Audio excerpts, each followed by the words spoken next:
Hey, what's up, Boneheads? It's Chasta and Baby Huey on the line with Tim Brennan of Dropkick Murphys. It looks live from the road on the tour bus. How you doing, brother? Thanks for hanging out with I'm us. doing well.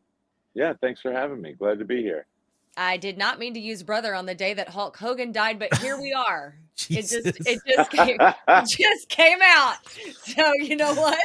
That's my influence on her. It is. He's the wrestling fan, but it's been a weird week. I mean, there's been so many deaths, and I mean, obviously with the loss of Ozzy, that's a big one for all of us rock lovers.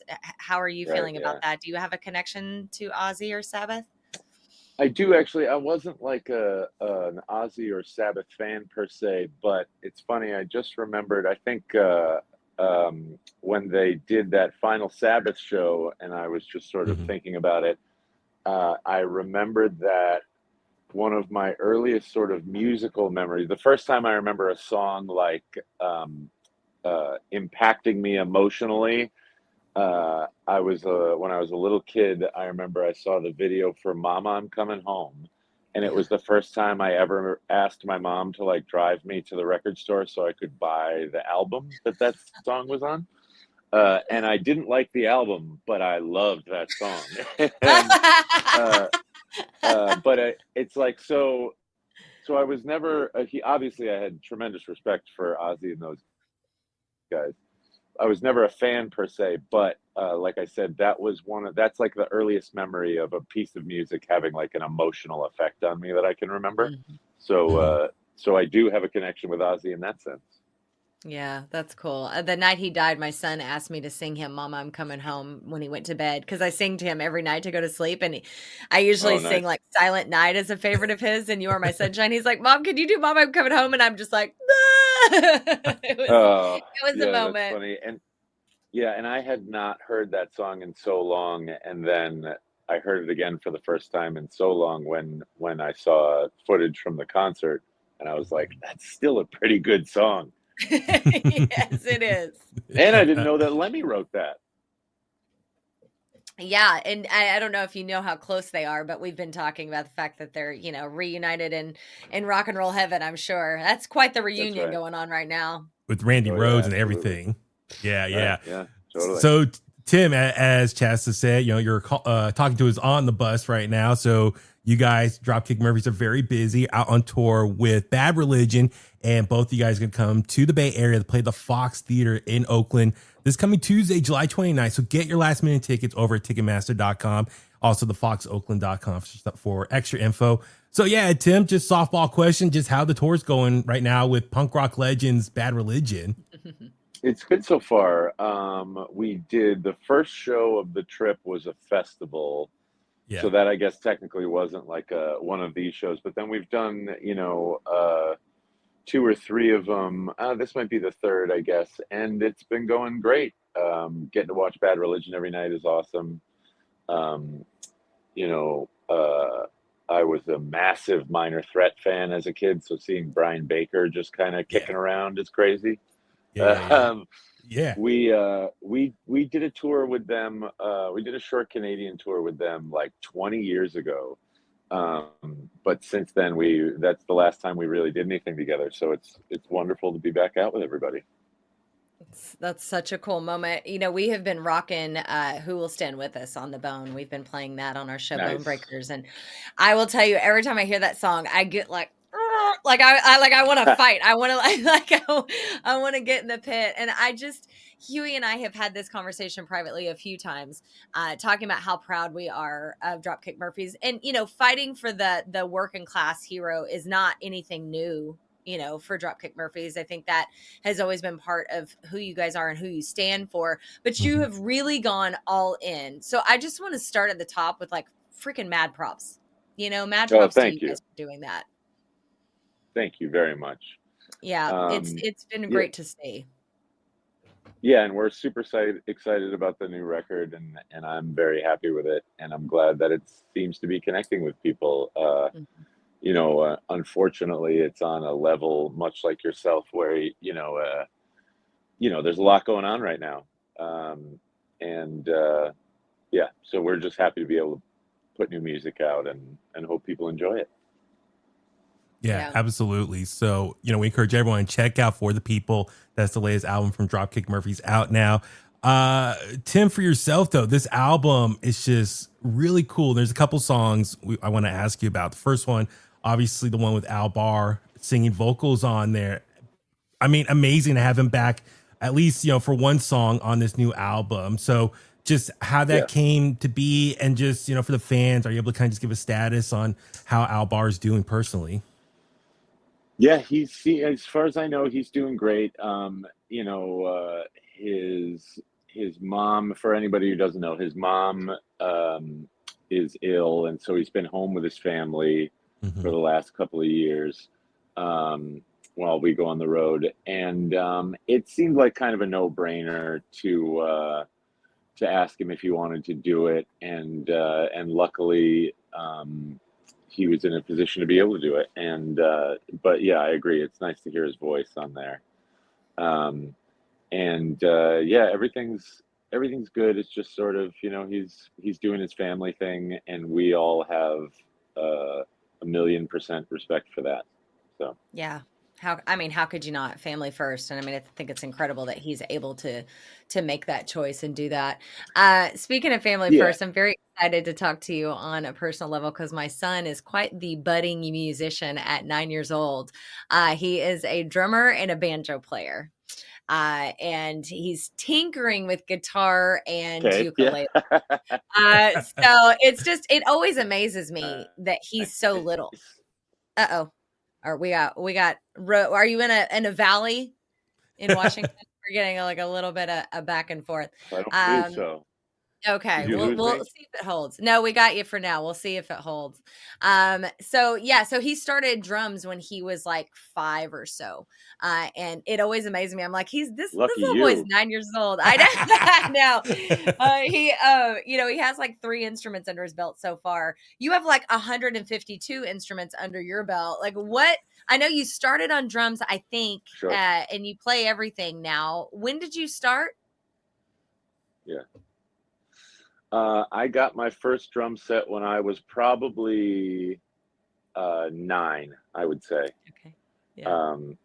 I got a wicked hand-me-down drum set from a family friend, and I was off to the races from there, pretty much. So they were trying to get it out of their house, and they put it in your house. That's what I'm hearing. Yeah, exactly. Well, it's funny. It's like so I had my brother and I both the same. My brother's a year older than me.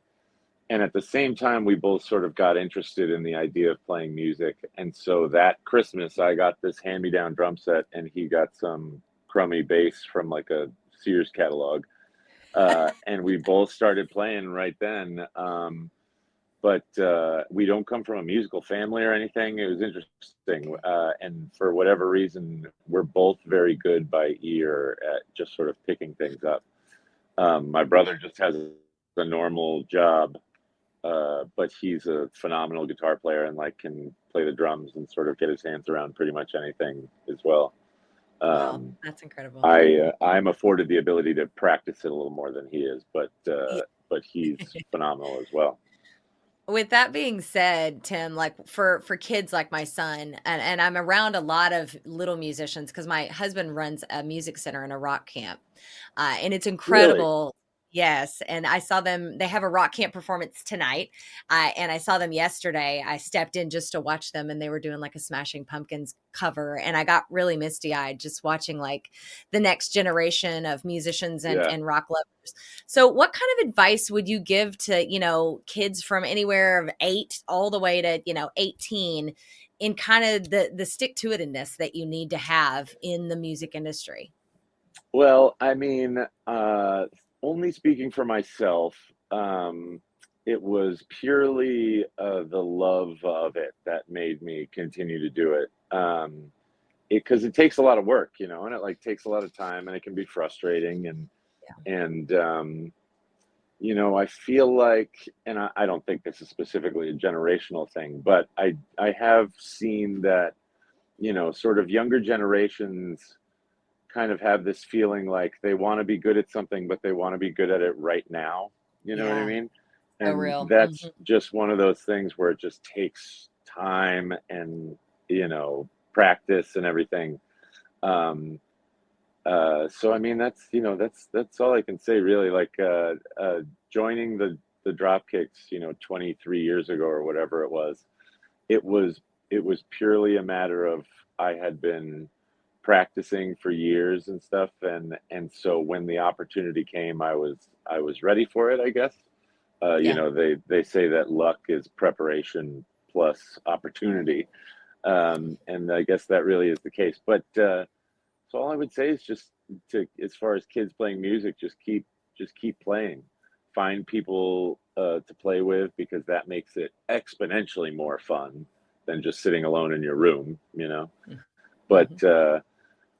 when kids have access to awesome things like that, like music schools and things, I think they're in such a better position than anybody else who's Yeah. just picking up an instrument. But that's so great to see young Yeah. I kids, like know. It makes 9-year-old your kids heart playing the explode. drums. Uh-huh. Oh yeah. Yeah. That's That pretty cool.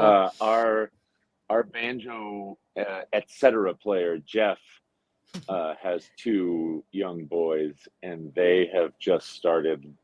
Like they've been playing music for a little while, and now they've just started like putting bands together and doing stuff like that. And so getting to watch that is incredible. Oh, that's I'll so see rad. like a video of them playing a Nirvana cover or something like that. It's like, oh my God, I can't believe it. I can't wait to It's go to so the Rock cool. Camp performance tonight and be like, here's what Tim Brennan of Dropkick said. They're gonna be like, Yeah. what? Just It's keep so cool. just keep playing. That's all. Absolutely. Tim, and that's really cool just to hear about your passion for music, and that's what drives you to keep going. But like those early years, and I've seen you in other interviews talk about growing up, you were into punk rock, but also traditional Irish music, Yeah. and you're playing drums in bands, and you eventually started helping out with Dropkick Murphys on the Warp Tour, doing merch, but running on stage, play a couple songs. Yeah. Just from your perspective, when you joined in '03, what was your perception of what the Dropkick Murphys were at that time? Because by that point, they were well established, had a couple albums under their belt. They were, to this day, I would make the argument they're one of the most important bands of the last 25, 30 years as far as what they represent Mhm. and, what their music is about, the message, everything about them. Like for you, were you like shitting your pants, like, oh my God, like I'm about to join one of the biggest bands, especially that time, early 2000s where punk rock was becoming more mainstream and Dropkick Murphys leading that charge, the Warped Tour charge, all that stuff. But yeah, what was your perception as like the young guy joining this well-established, very popular band? It was insane. I mean, I was a fan before I ever joined the band. So that helped, but I couldn't believe it. Um, playing to that many people, like I had, like you said, I had been in bands for a while at that point and played a whole bunch of shows, but never in front of that many people. And I was amazed when I first came out here and saw the whole thing, just the whole operation, and everybody was so nice and down to earth, and I couldn't believe it. I was absolutely blown away. Um, that was slightly tempered by the fact that I would wake up at 6:30 every morning Like, and sell T-shirts for 14 hours a day. But still, the 6 minutes that I was on stage, I would be like, I can't believe this. It was incredible. And then getting asked to join shortly after that, and going on the road and getting to see the fans that they play for every night. It was unbelievable. Um, and I'm so glad that things worked out the way that they did. Obviously, I do want to ask about the fan base because you guys have such an amazing fan. Obviously, I'm a fan. Even like I was like trying to find old photo. I think it was last time you guys played the Fox a long time ago. Uh, I jumped on stage during Skinhead on the MTBA and like I took a quick selfie with Ken Casey.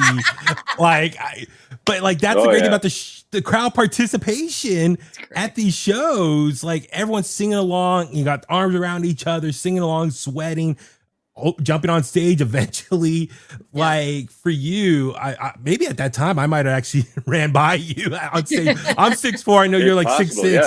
Yeah, Yeah, so but just the yeah. fan base, just what about the fan base is so special compared to any other band? Oh my God. I mean, just so, it's hard to explain. I mean, the fans are so great and crazy. And granted, we don't do the stage invasion anymore. Yeah. But yeah, there was a time where at the very end of the show, we would invite everybody up on stage. And for the most part, everybody was very well behaved and and everything. But there's a couple of outliers every now and again. But Always got it. There's always going to the be. fans are so yeah. Someone's gonna trip over a monitor, so, But the fans are always so nice and sweet and so supportive, and to have people, the band's been around for almost 30 years at this point, and to have people stick with us from the beginning through until now is just the most amazing feeling. We absolutely have the best fans in the world, and you know. A number of years ago, we started like a charitable foundation called the Clada Fund, and right away, like the amount of donations we were getting from just regular fans and stuff, it really showed us how much they really cared about us and what we were doing, and we're so grateful for all of them. They're the greatest fans in the world. Everybody says that, but it's true. It is true, though. It is a very celebratory crowd. It's a very live life to the max Yes. kind of crowd. Like love hard, party hard, sing your loudest, all that kind of stuff. I hate to be an absolute Yeah. cliche, but a bucket list item. I've seen you several times, but a bucket list item would be to see you guys in Boston around St. Patty's Day, if not on St. Patty's Day. Like that would be incredible. Can I ask you Right. a Massachusetts question since we're talking about bucket list items? We're going to get into travel. I just need to pick your brain a little. Sure. I have never been to Massachusetts at all. Boston is high on the list. Have you done Salem at Halloween? Should I go at Halloween or should I go like the month or so before it gets chaos? Uh-huh. Well, it's always gorgeous. Like, so I didn't grow up in Boston, so I mean, Yeah. I spent a lot of time there at this point, obviously, but so I just the fact that it's by the water is amazing to me. So I'm a massive fan. I mean, it's a beautiful place to visit apart from all of the insanity. It's obviously, if you were to come for like a St. Patrick's Day or something like that, the craziness is slightly amped up, as it would be in any town, I suppose. It's like Mardi Gras at St. New Patrick's Orleans. Day Yeah. is. Yeah. Yeah, exactly. Yeah. Yeah. So I would say, probably show up for a St. Patrick's Day and experience that. And then while everybody is hungover and hibernating for the next few days, you take those days to do the sort of like Boston tourist stuff and really enjoy what the city has to offer, That's So fair. That's you fair. get the best of both, I guess. I could do a Boston tour and then go back and do a Salem tour. I'm a big Halloween nut. In fact, Huey and I were just talking about the fact that we saw somewhere randomly in an interview that you said that you used to live by like a mental hospital or something like that. Is that right? Yeah, I live near it's closed down now, but it's this state hospital that was an insane asylum for all intents and purposes. Now it's abandoned. So it's like fairly creepy, but that's where I take my dog to walk every day. Oh, wow. That's wild. That's any weird vibes or juju or anything happen? Any stories for you personally? Not from me personally, but I have friends that grew up in that town, and like when they were kids would like sneak into the buildings and look around. And so I've never personally experienced anything. My wife was there one evening with our dog, and she said that there was a light on in one of the buildings. And these buildings are not like the type of buildings where you would be hanging around in there. So the closest to a creepy thing that's happened is she saw this one room with a light on where there probably shouldn't have been one. But no, unfortunately, I've never seen anything too gnarly while I was there. But your dog has stories to tell. Your dog's like, if I could talk. Oh, yeah. Well, they're more sensitive. They're way more sensitive than we are. That's what I mean. Yeah. I'm sure he's seen all types of stuff while we've been there. Yeah. Oh my God. Well, Tim, I do want to ask. So listen, I'm a Bay Area kid, California kid my whole life, but my grandparents were originally from Lowell, Massachusetts. My dad's Okay, parents. yeah. I've never been to Boston or Massachusetts. I would love to get there at some point, like Chasta said, bucket list item. Um, I'm just curious, hey, like I've heard stories from my parents, aunts and uncles about Lowell. Like just from your perspective, what is Lowell, Massachusetts like? I mean, I know obviously, Mickey Ward's from there. You guys had the song The Warriors Code about him. Yep. But just me, like kind of like my family roots starts back there. Lowell, Sure. yeah, what is Lowell, Massachusetts like? Lowell was a very bustling town in the sort of northwest of Boston there, a little north of Boston there. And now, I mean, it's still a very nice place, but now it's a classic sort of formerly industrious mill town where the Yeah. mills aren't operational Okay. anymore. You know what I mean? Mhm. So that's the vibe of that place. Okay. But it's home to some real salt of the earth working class people. I'd say that. But yeah, it's a lovely town. It's just maybe it had a heyday that's Yeah. passed a little bit, but it's a great place. And like you Yeah. said, Mickey's from there, so you Yeah. somebody can feel tough as nails just being from Lowell because Mickey Ward is from there. Oh, you're making Baby Huey feel tough, eh? Well, hey, For my right now. There grandpa, you go. he was a POW in World War II. So yeah, So he was tough as another nails. badass too from Yes, that time. yeah. So It's certainly, that town has bred plenty of badasses. That's for sure. Yeah. nice. Mhm. Real quick, Tim, another just fan question. I just wanted to ask. I was just curious. You're talking about St. Patty's Day, and we were also talking about Al earlier. Just curious. I know earlier this year, Mike McColgan. I love Mike McColgan. I'm a huge Street Dogs fan. I know earlier this year, St. Patty's Day, he did Do or Die, which for people who may not know, he was Dropkick's first singer. He did Right. the first album, Do or Die, front to back.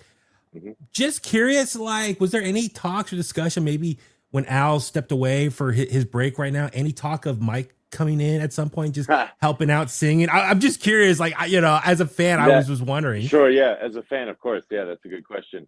No, we didn't discuss that. I think we always knew that Ken would just sort of try to make it work on his own.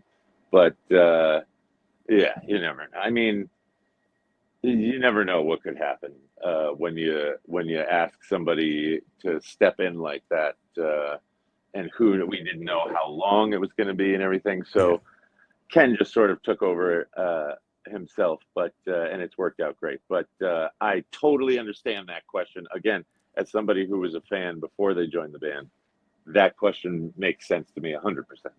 But Yeah. unfortunately, the answer is no. We didn't really talk about that. Gotcha. Yeah. It didn't come up. Well, we Yeah. know you're on the road. We don't want to keep you too long, but since we haven't been able to interview before, we want to ask you our favorite question. We always end our interviews with the question from the last frame of the movie Almost Famous, if you're familiar. Yeah. An older movie now. I hate to say that, aging myself. Yeah. But in the last frame, the question is, what do you love about music? I think it's sort of coming back to that sort of Ozzy Osbourne "Mama, I'm Coming Home" thing. I don't, whatever it is in music that can sort of vibrate the molecules in our body to make us feel different, like really feel really hard, different emotions based on just the music and the words that people are writing, and just sort of the emotional journey that a piece of music can take you on. I'm so fascinated by that, and I don't think there's anything in my life that can make me feel. There's movies that I love, and there's TV that I love, and books that I love, and stuff. But there's nothing like a favorite song of mine. Whatever feeling that kicks up in my body it's different than anything else. And I don't know why that happens. I think it's so crazy that universally as humans, we're so affected by that, by just notes in succession. It's an amazing thing. I don't understand it. I don't look to understand it. I mean, it's the most enjoyable thing in my life, and the fact that I That's get to why. make it, and that there are people that look at my music as an enjoyable Yeah. thing. Yeah. Never thought that would happen ever. So, I mean, it's such an amazing thing. I don't know what it is about it, but it's the greatest art form that we have, as far as I'm concerned. Agreed. That's why we asked that question, because, we get a lot of similar sentiment, but it's amazing. We've asked that question, Tim, probably for the better part of about 12 years doing interviews together. And we've Yeah. always gotten different answers, because it is such a complex thing to wrap your head around and understand. It is. I simply put, it's magic. And none of us really Yeah. understand how it works, but we all just live for it in whatever, form or fashion. You as a Yeah. musician, and us music lovers and players on the radio. So Yeah, I mean, the fact that, like, even without words, a piece of music can move you to tears, like, that's absolutely. that's crazy, crazy. Moonlight Sonata, one of my favrients of all time, and it just, I mean, it Yeah. can make me weep in a matter of 20 seconds. So yes, I Absolutely, yeah. agree. Yeah. Yeah. It's incredible. Well, listen, Tim, we thank you so much for making the time today. We really do appreciate it. Big fans of Dropkick Murphys, everything you guys represent, and fighting the good Keep fight. fighting the good fight, damn Be it. on the Yes. right side of history. I respect that. So yeah, Dropkick Murphys, Bad Religion, coming to the Fox Theater in Oakland on Tuesday, July 29th. Ticketmaster.com for tickets, thefoxoakland.com as well. And the new album, For the People, it's out now and streaming, but I know CDs and vinyl, that's coming in a couple months, roughly, Yeah, right? September, October, I believe. Okay. Yeah. Okay. And then, personal big favorite of mine, The Big Man. I love that song on the new album about Fletcher from Pennywise. We got to play that for Fletcher the other night. Which was wonderful. Wow. Oh, that's cool. So, yes, encourage everyone, get your tickets, Ticketmaster.com, and sing along to all the hits from Dropkick Murphys. Tim, thank you so much for everything. Hey, My if you need pleasure, any guys. help with selling merch, because I know that's not really your role so much anymore, and I can step in.